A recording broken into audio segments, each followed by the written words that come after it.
તો નમસ્કાર મિત્રો, એક વાત તમે નોટિસ કરી છે તમારી લાઈફમાં? મેં કરી છે.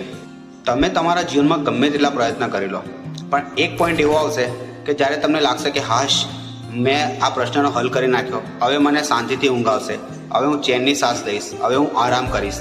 પણ જેવું તમે એક પ્રશ્નમાંથી બહાર નીકળો અને બીજો પ્રશ્ન તમારી રાહ જોઈને ઊભો હોય, અને એ પ્રશ્નો તમને ફરી ચિંતામાં નાખી દેશે.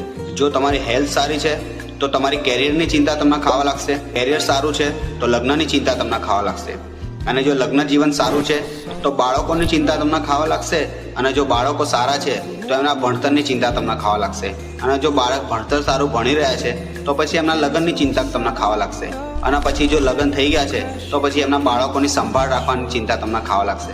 બસ એ જ રીતે એક પછી એક પ્રશ્ન છે ને આપણા જીવનમાં એન્ટર થતા જ રહે છે, અને આપણે ક્યારેય એવા પ્રશ્નોમાંથી બહાર નહીં આવતા કે જ્યારે આપણને લાગે કે હાશ, બધા પ્રશ્નો સોલ્વ થયા, હવે હું શાંતિથી સૂઈ શકીશ. તમે ક્યારેય એવું વિચાર્યું છે?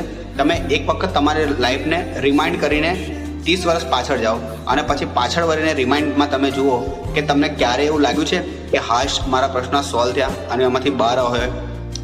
એ રિમાઇન્ડની અંદર પણ તમને 30 વર્ષની અંદરના રિમાઇન્ડની અંદર પણ તમને પ્રશ્નોની ઉપર પ્રશ્નો, સમસ્યાની ઉપર સમસ્યા દેખાશે.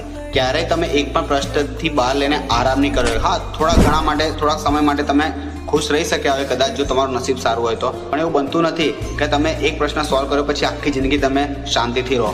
બીજો પ્રશ્ન, બીજી સમસ્યા તમારો વેઇટ કરીને ઊભી હોય છે. પણ મેં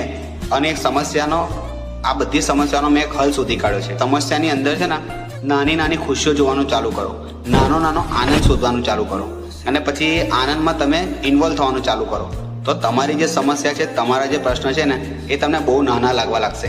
તમને લાગતું હોય કે આ ખોટું છે, ટ્રાય કરીને જોજો એક વખત, તો તમને લાગશે કે મારી તકલીફોની અંદર પણ હું આનંદ શોધી શકું છું. તો ટ્રાય કરો, અને જો આ ટ્રીક સારી લાગે તો તમારા મિત્ર સુધી શેર કરજો.